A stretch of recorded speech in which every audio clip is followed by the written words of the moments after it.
Tokyo Olympic 2020 में 12 साल बाद इंडिया के लिए गोल्ड मेडल जीतने वाले नीरज चोपड़ा पर पैसों की बारिश तो हो ही रही है, लेकिन इसके अलावा उनकी ब्रांड वैल्यू भी काफी ज्यादा इंक्रीज हो गई है। ओलंपिक में गोल्ड मेडल जीतना कोई छोटी बात नहीं होती और अपने इसी एक गोल्ड मेडल के दम पे आज नीरज चोपड़ा विराट कोहली को भी टक्कर दे रहे हैं। गाइस, नीरज चोपड़ा इंडिया के पहले ऐसे ट्रैक एंड फील्ड एथलीट बन गए हैं जिन्हें गैटोरेड पेप्सिको का एंडोर्समेंट मिला है। इसके अलावा बड़ी बड़ी कंपनियां उन्हें एंडोर्समेंट के लिए अप्रोच कर रही हैं। इससे तो एक कहावत याद आती है कि अगर आप अच्छा भागोगे तो लोग आपको जूते भी देंगे, लेकिन अगर आप ये कहोगे कि आप मुझे जूते दो फिर मैं अच्छा भागूंगा तो लोग आपको कुछ भी नहीं देंगे। गाइस, इसीलिए कहते हैं कि मेहनत करो और अपने दम पर वो सब चीजें पाओ जो आप चाहते हो। ऐसे अमेजिंग वीडियोस के लिए शेयर, सब्सक्राइब एंड लाइक। मिलते हैं अगली वीडियो में।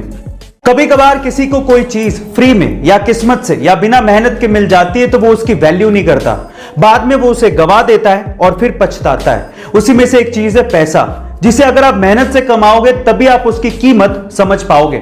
एक्चुअली हुआ कुछ यूं कि सन 2002 में एक 19 साल के कूड़ा उठाने वाले लड़के की 80 करोड़ रुपयों की लॉटरी लग गई। अब किस्मत तो खुल गई थी, लेकिन वो इन पैसों को संभाल नहीं पाया, उसकी कीमत को समझ नहीं पाया और उसने ये सारा पैसा जुए में, नशे में और ऐशो आराम में गवा दिया और बाद में वही लड़का फिर से कूड़ा उठाने लगा। अब यहां पर सीखने लायक बात क्या है जानते हैं? यहां पर सीखने लायक बात यह है कि पैसा आना इंपॉर्टेंट नहीं है, पैसे को संभालना और उसे बढ़ाना बहुत इंपॉर्टेंट है। आपको यह सलाह कैसी लगी कमेंट सेक्शन में जरूर लिखिएगा और ऐसे अमेजिंग वीडियोस के लिए शेयर, सब्सक्राइब एंड लाइक।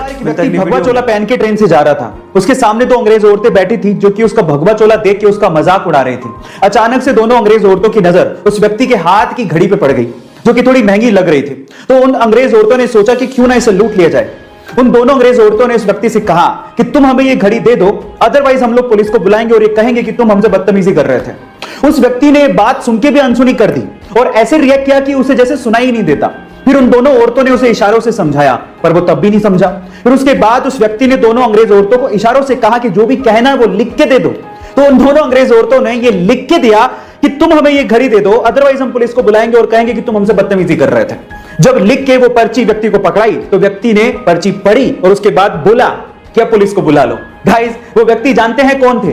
वो व्यक्ति थे स्वामी विवेकानंद। गाइस, ऐसे अमेजिंग वीडियोस के लिए YouTube पे हमारे चैनल को सब्सक्राइब कर लो और अगर आप Instagram पे देख रहे हो तो मुझे फॉलो करना। बहुत से लोग अपनी जिंदगी में सिर्फ इसलिए सक्सेसफुल नहीं हो पाते क्योंकि उन्हें पता ही नहीं है कि आखिर उन्हें अपनी जिंदगी में करना क्या है। कुछ लोग तो पैशन को ही खोजते रहते हैं और इसी चक्कर में रह जाते हैं और सक्सेसफुल नहीं हो पाते। इस बात पे अमेज़न के मालिक जेफ बेजोस का क्या कहना है पता है? वो ये कहते हैं कि पूरी दुनिया में बहुत से ऐसे लोग हैं जो कि सिर्फ इस वजह से अनसक्सेसफुल रहते हैं क्योंकि वो अपने इंटरेस्ट या पैशन को अपने ऊपर थोपते हैं। वो ये कहते हैं कि याद रखिए कि आप अपने पैशन को कभी नहीं चुनते, बल्कि आपका पैशन आपको चुनता है। गाइस, आप इस बात से कितने इत्तेफाक रखते हैं कमेंट सेक्शन में जरूर लिखिएगा और ऐसे अमेजिंग वीडियोस के लिए शेयर, सब्सक्राइब एंड लाइक। मिलते हैं अगली वीडियो में।